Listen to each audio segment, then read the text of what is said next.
I think what we are seeing is a heightened awareness of which products are manufactured or grown here in Australia, or and which ones aren't.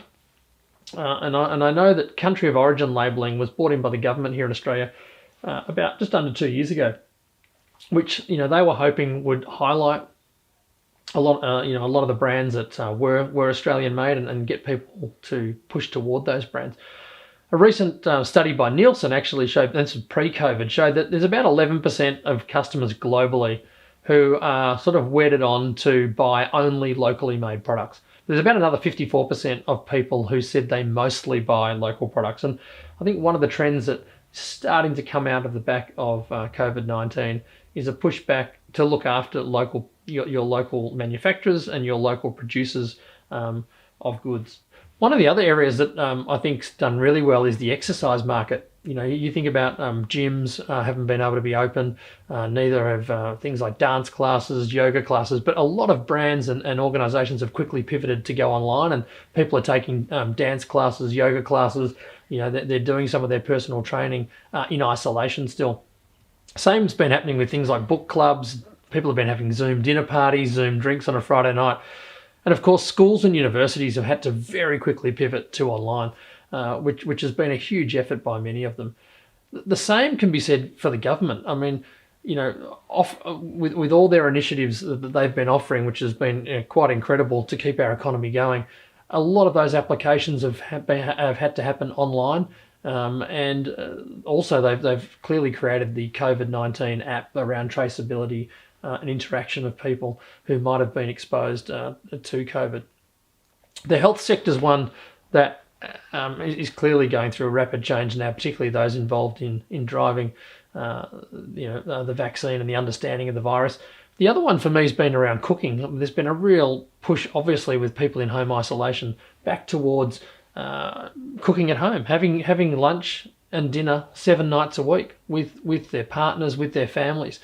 And it's really driven a great amount of different recipes and trials, and certainly the supermarket trade is up an enormous amount because of people buying for the home. When you want to move to another industry, the industry which is not affected, or industry which is actually thriving during the pandemic or during the recession, so you try to see if you can bring your existing skill to this new industry.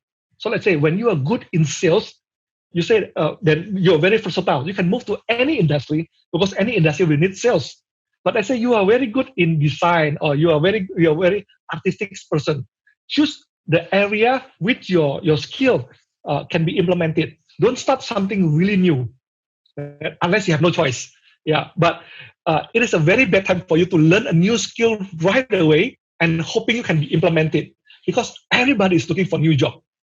You're going to be competing with people who have more experience than you. So when you just start a new skills and you have zero experience, then you're going to be having a hard time to compete with the others. So stay with your core skills, expand it, but adapt it to the new industry, and try to choose industry which actually have benefit because of this pandemic, the economic downturns, and try to give your contribution to that industry.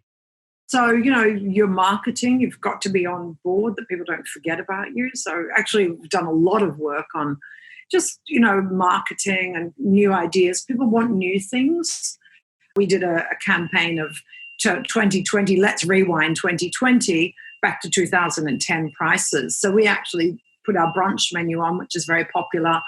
And we're running that whole week rather than just on the weekend, because many people are not fully back at work, whether you're Monash University or, M Restaurants, or no matter who you are, you really have to make sure people don't forget you and you haven't fallen by the wayside.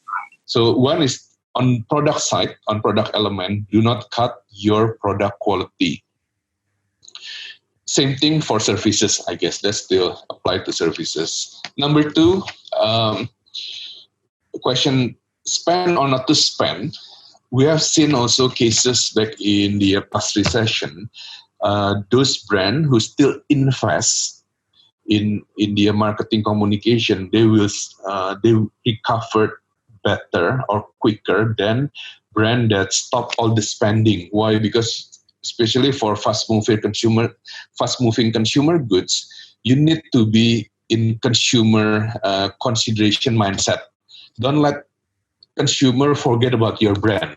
So that's tips number 2 is protect advertising investment.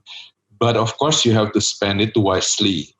On this one, 2 different school of thought. One saying that stop advertising, which we don't believe. But the other one is let's still spend because TV rate would drop because TV station would also need money. So if you have the money, go for it. But then let's be wise in terms of more tactical spending. Nowadays, you can spend on digital media and you can get measurement very quickly in terms of click rate, return on investment, and so on.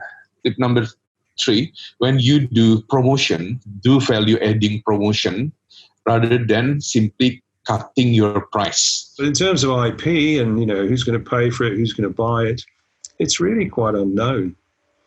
So I actually think that it's quite important that Australia has its own source of vaccines, which is one of the reasons why we're working on it, because we realise that there are lots of other approaches going on. But I actually think that if you want to control your destiny in this sort of pandemic, you actually have to make it yourself, because there's no guarantee that we get vaccines from anywhere, really. Mm-hmm. Some of them are very difficult to make and produce in large numbers of doses. So it all remains to be seen. It's quite fascinating, but challenging. Is there anything else you'd like to specifically share with our alumni community after those great words?